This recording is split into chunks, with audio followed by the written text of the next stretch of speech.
Hi అండి, నమస్తే. Welcome back to Nazareni foods. ఈరోజు వీడియోలో నేను చూపించబోయే రెసిపీ వెజిటేరియన్స్ కోసం అద్దిరిపోయే వెజ్ దమ్ బిర్యానీ ఎలా తయారు చేయాలో మీతో షేర్ చేసుకుంటున్నాను. 1 కేజీ బాస్మతి రైస్తో ఈ వెజ్ దమ్ బిర్యానీ చూపించబోతున్నాను. ఇంటికి గెస్టులు వచ్చినప్పుడు ఇలా బిర్యానీ చేసి పెట్టండి, తిన్నాక మిమ్మల్ని మెచ్చుకోకుండా ఉండరండి. ఈ బిర్యానీ టేస్ట్ అయితే మామూలుగా ఉండదండి, అచ్చం రెస్టారెంట్లో చేసిన టేస్ట్ వస్తుంది. వీకెండ్స్లో తప్పకుండా ఒకసారి ఈ వెజ్ దమ్ బిర్యానీని ఇలా ట్రై చేసి చూడండి, మీకు డెఫినెట్గా నచ్చుతుంది. మరి ఆలస్యం చేయకుండా రెసిపీని స్టార్ట్ చేద్దాం. ముందుగా ఈ వెజ్ దమ్ బిర్యానీ కోసం నేను ఇక్కడ 1 కేజీ బాస్మతి రైస్ని తీసుకుంటున్నాను. ఇప్పుడు ఇందులో సరిపడ్డా నీళ్లు పోసి రైస్ని శుభ్రంగా 2-3 సార్లు కడిగిన తర్వాత మళ్ళీ ఫ్రెష్ నీళ్లు పోసి మూత పెట్టుకొని గంట సేపు నానబెట్టుకోవాలి. ఇప్పుడు స్టవ్ ఆన్ చేసుకుని కడాయి పెట్టుకొని 6 లేదా 7 టీ స్పూన్ల ఆయిల్ వేసుకోవాలి. ఆయిల్ వేసుకున్న తర్వాత 2 టీ స్పూన్ల నెయ్యి వేసుకోవాలి. నెయ్యి కరిగిన తర్వాత 300 గ్రాముల క్యారెట్ తీసుకొని ఇలా చిన్న చిన్న ముక్కలుగా కట్ చేసి వేసుకోవాలి. అలాగే 200 గ్రాముల బీన్స్ తీసుకొని ఇలా కొంచెం పెద్ద ముక్కలుగా కట్ చేసుకుని వేసుకోవాలి. బీన్స్ వేసుకున్న తర్వాత 300 గ్రాముల క్యాలీఫ్లవర్ తీసుకొని ఇలా కొంచెం మీడియం సైజులో ముక్కలుగా కట్ చేసుకున్న తర్వాత వేడి నీళ్ళలో ఉప్పు వేసుకుని శుభ్రంగా కడిగి వేసుకోవాలి. బీన్స్, క్యారెట్, క్యాలీఫ్లవర్ ముక్కలు వేసుకున్న తర్వాత మంచిగా ఫ్రై చేసుకోవాలండి. మీకు కావాలంటే ఆలు కూడా వేసుకోవచ్చు, నేనైతే వేయడం లేదండి. కూరగాయ ముక్కల్ని ఆయిల్లో వేసి ఫ్రై చేయడం వల్ల బిర్యానీకి మంచి టేస్ట్ అనేది వస్తుందండి. 4 లేదా 5 నిమిషాల పాటు ఫ్రై చేసుకుంటే సరిపోతుంది. 5 నిమిషాల తర్వాత చూడండి, కూరగాయ ముక్కలు మంచిగా ఫ్రై అయిపోయాయి కదా. ఇప్పుడు వీటిని ప్లేట్లోకి తీసుకుని పక్కన పెట్టుకోవాలి. ఇప్పుడు ఇదే ఆయిల్లో 2 బిర్యానీ ఆకులు, 1.5 టీ స్పూన్ల షాహీ జీరా, 3 ఇంచుల దాల్చిన చెక్క, 10 లవంగాలు, 2 నల్ల యాలకులు, 7 యాలకులు, 1 జాపత్రి, 2 అనాస పూలు తీసుకొని ఆయిల్లో వేసుకోవాలి. ఆయిల్లో వేసుకున్న తర్వాత 1 నిమిషం పాటు ఫ్రై చేసుకోవాలి. ఇప్పుడు ఇందులో 3 మీడియం సైజు ఉల్లిపాయలు తీసుకొని ఇలా సన్నగా తరిగి ఆయిల్లో వేసుకోవాలి. ఉల్లిపాయ ముక్కలు వేసుకున్న తర్వాత మంటను మీడియం ఫ్లేమ్లో పెట్టుకొని లైట్ గోల్డెన్ కలర్ వచ్చేంత వరకు కూడా ఫ్రై చేసుకోవాలి. ఉల్లిపాయ ముక్కలు ఇలా మంచిగా మగ్గిన తర్వాత ఇప్పుడు ఇందులో 3 టీ స్పూన్ల అల్లం వెల్లుల్లి పేస్ట్ వేసుకోవాలి. బిర్యానీలోకి ఎప్పుడైనా సరే అల్లం వెల్లుల్లి పేస్ట్ని ఫ్రెష్గా నూరుకొని వేసుకుంటే టేస్ట్ అనేది బాగుంటుందండి. ఇప్పుడు అల్లం వెల్లుల్లి పేస్ట్ అనేది పచ్చివాసన పోయేంత వరకు ఫ్రై చేసుకున్న తర్వాత ఇప్పుడు ఇందులో 7 లేదా 8 పచ్చిమిరపకాయలని తీసుకొని ఇలా మధ్యలోకి ఘాట్లు పెట్టుకుని వేసుకోవాలి. పచ్చిమిరపకాయలు వేసుకున్న తర్వాత 4 బాగా పండిన టమాటాలు తీసుకొని ఇలా చిన్న చిన్న ముక్కలుగా కట్ చేసుకుని వేసుకోవాలి. టమాటా ముక్కలు వేసుకున్న తర్వాత 1 టీ స్పూన్ ఉప్పు వేసుకోవాలి. ఉప్పు వేసుకున్న తర్వాత ఒకసారి బాగా కలపాలండి. ఇలా కలిపిన తర్వాత ఇప్పుడు మూత పెట్టుకొని 7 లేదా 8 నిమిషాల పాటు మగ్గించుకుంటే సరిపోతుంది. 8 నిమిషాల తర్వాత మూత తీసి చూద్దామండి. చూడండి, టమాటా ముక్కలు ఎంత సాఫ్ట్గా మగ్గిపోయాయో. టమాటా ముక్కల్లో ఉప్పు వేయడం వల్ల తొందరగా మగ్గిపోతాయండి. ఇప్పుడు ఇందులో 1/2 టీ స్పూన్ పసుపు, 3 టీ స్పూన్ల కారం వేసుకోవాలి. కారం మీ స్పైస్కి సరిపడ్డా వేసుకోండి. అలాగే 3 టీ స్పూన్ల ధనియాల పొడి, 2 టీ స్పూన్ల గరం మసాలా వేసుకున్న తర్వాత 2 లేదా 3 టీ స్పూన్ల ఫ్రైడ్ ఆనియన్స్ వేసుకోవాలి. నేను ముందుగానే ఇక్కడ ఉల్లిపాయలను ఇలా ఫ్రై చేసి పెట్టుకున్నానండి. ఫ్రైడ్ ఆనియన్స్ వేసుకున్న తర్వాత 400 గ్రాముల పెరుగు వేసుకోవాలి. పెరుగు వేసుకున్న తర్వాత ఒకసారి బాగా కలపాలండి. గ్రేవీలో పెరుగంతా కూడా మంచిగా కలిసేంత వరకు కలుపుకున్న తర్వాత ఇప్పుడు ఇందులో కొద్దిగా కొత్తిమీర తరుగు వేసుకోవాలి.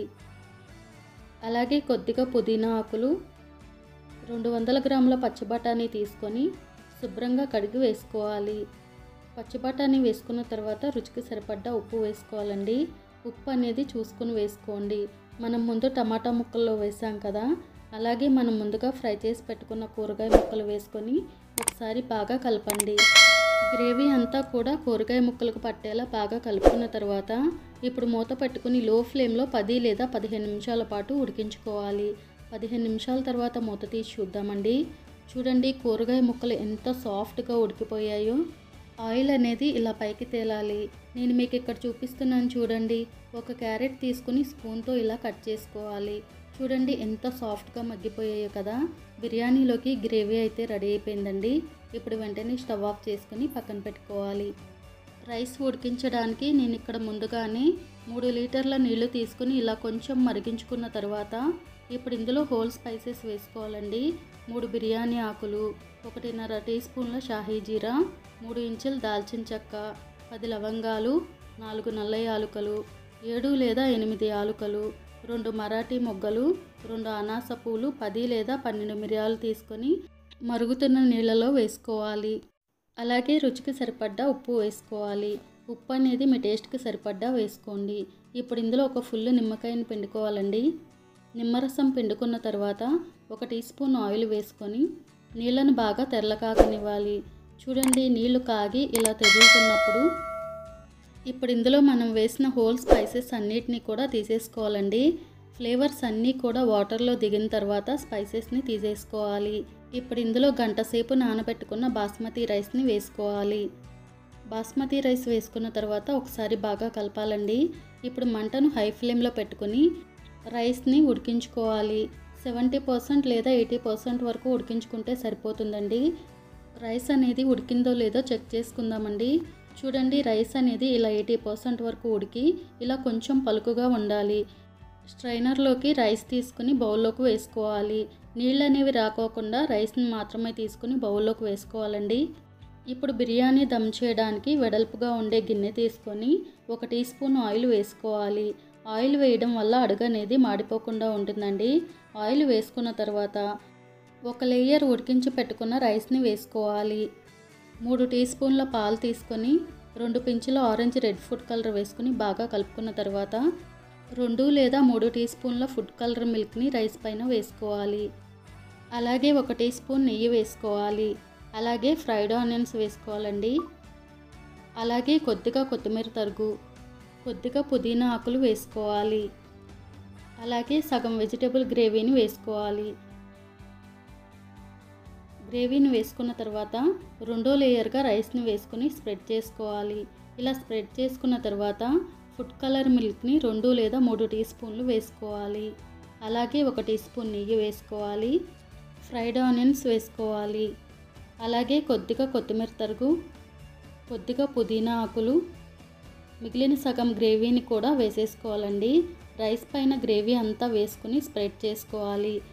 3వ లేయర్గా మిగిలిన రైస్ని అంతా కూడా వేసేసుకుని స్ప్రెడ్ చేసుకున్న తర్వాత 2 లేదా 3 టీ స్పూన్ల ఫుడ్ కలర్ మిల్క్ని వేసుకోవాలి. మీకు కావాలంటే సాఫ్రాన్ మిల్క్ కూడా వేసుకోవచ్చండి. అలాగే 1 టీ స్పూన్ నెయ్యి వేసుకోవాలి. నెయ్యి వేయడం వల్ల బిర్యానీకి మంచి టేస్ట్ వస్తుందండి. అలాగే కొద్దిగా కొత్తిమీర తరుగు, కొద్దిగా పుదీనా ఆకులు, అలాగే కొద్దిగా ఫ్రైడ్ ఆనియన్స్ వేసుకోవాలి. ఇప్పుడు మూత పెట్టుకోవాలండి. ఇప్పుడు బిర్యానీ దమ్ చేయడానికి స్టవ్ ఆన్ చేసుకొని తవా పెట్టుకొని కొద్దిగా వేడయ్యాక ఇప్పుడు బిర్యానీ గిన్నెను తవా పైన పెట్టుకోవాలి. ఇప్పుడు మంటను హై ఫ్లేమ్లో పెట్టుకుని 3 లేదా 4 నిమిషాల పాటు దమ్ చేసుకోవాలి. 4 నిమిషాల తర్వాత మంటను లో ఫ్లేమ్లో పెట్టుకుని 10 నిమిషాల పాటు దమ్ చేసుకుంటే సరిపోతుంది. 10 నిమిషాల తర్వాత మూత తీసి చూద్దామండి. వావ్, చూడండి బిర్యానీ ఎంత పొడి పొడిగా వచ్చిందో. మంచి అరోమాతో కిచెన్ అంతా కూడా నిండిపోయిందండి. ఇప్పుడు స్టవ్ ఆఫ్ చేసుకున్న తర్వాత 15 నిమిషాల పాటు బిర్యానీని అలా వదిలేసేయండి. ఫ్లేవర్స్ అన్నీ కూడా బిర్యానీకి పట్టి తినేటప్పుడు టేస్ట్ అయితే చాలా చాలా బాగుంటుందండి. ఇప్పుడు సర్వింగ్ ప్లేట్లోకి తీసుకుని వేడివేడిగా రైతాతో సర్వ్ చేసుకోవాలి. అంతే అండి, వెజ్ దమ్ బిర్యానీ అయితే రెడీ అయిపోయింది కదా. ఈ వెజ్ దమ్ బిర్యానీని తప్పకుండా మీరు ట్రై చేసి టేస్ట్ చేసి మీకు ఎలా కుదిరిందో నాకు కామెంట్ బాక్స్లో కామెంట్ చేయండి. ఈ వీడియో మీకు నచ్చితే తప్పకుండా లైక్ చేసి షేర్ చేయండి. మరిన్ని మంచి మంచి సింపుల్ అండ్ టేస్టీ రెసిపీస్ కోసం నజరేని ఫుడ్ ఛానల్ని సబ్స్క్రైబ్ చేసి పక్కనే ఉన్న బెల్ ఐకాన్ని ప్రెస్ చేయండి.